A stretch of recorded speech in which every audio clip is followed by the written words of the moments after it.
Kidney గురించి కంప్లీట్గా తెలుసుకుందాం.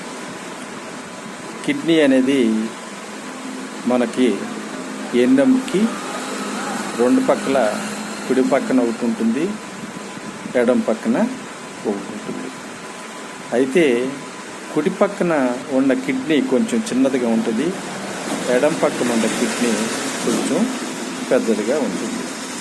కుడి పక్కన ఉన్న కిడ్నీ ఎందుకు చిన్నదిగా ఉంటుందంటే, మరి ఆ లివర్ అనేది కుడి పక్కన ఉంటుంది.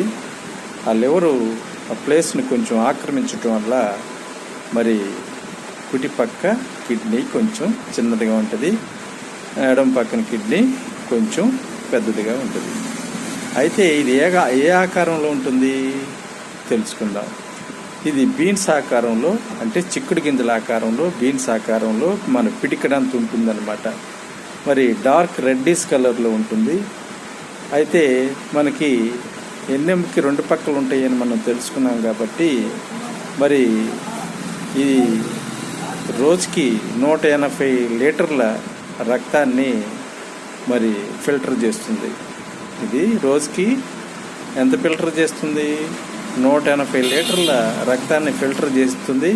ఫిల్టర్ చేసి 2 లీటర్ల యూరిన్ని తయారు చేస్తుంది. అయితే ఈ కిడ్నీ మరి ఏటిని మరి క్లియర్ చేస్తుందో తెలుసుకుందాం. బ్లడ్లో మరి వాటరు, సాల్టు, మినరల్స్, పిహెచ్ లెవెల్ని, బీపీని, మరి రక్తంలో విష పదార్థాలని కిడ్నీ అనేది క్లియర్ చేస్తూ మరి కంట్రోల్ చేస్తూ ఉంటుందన్నమాట. అయితే కిడ్నీ పైన టోపీ లాంటి ఒక భాగం ఉంటుంది, అది అడ్రినల్ గ్లాండ్ అంటారు. ఇది కొన్ని హార్మోన్స్ని రిలీజ్ చేసి రెడ్ సెల్స్ని ఉత్పత్తి చేస్తుంది. ఏం చేస్తుంది? కిడ్నీ పైన ఒక టోపీ లాంటిది ఉంటుంది, దీన్నే అడ్రినల్ గ్లాండ్ అంటారు. ఇది మరి కొన్ని హార్మోన్స్ని రిలీజ్ చేసి మరి రెడ్ సెల్స్ని ఉత్పత్తి చేస్తూ ఉంటుందన్నమాట.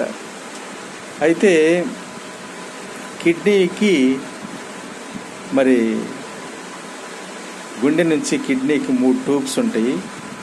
ఆ 3 ట్యూబ్స్ ఏంటంటే, గుండె నుంచి వేస్ట్ బ్లడ్, మల్లంతో కూడిన బ్లడ్, అంటే blood urea, creatinine, water, salt, minerals, proteins, red cells, ఇవన్నీ కూడా మరి హార్ట్ నుంచి మరి కిడ్నీకి వస్తాయి. అయితే హార్ట్ నుంచి కిడ్నీకి 3 ట్యూబ్స్ ఉంటాయి అన్నమాట. ఒక ట్యూబ్ ఏమో ఆక్సిజన్తో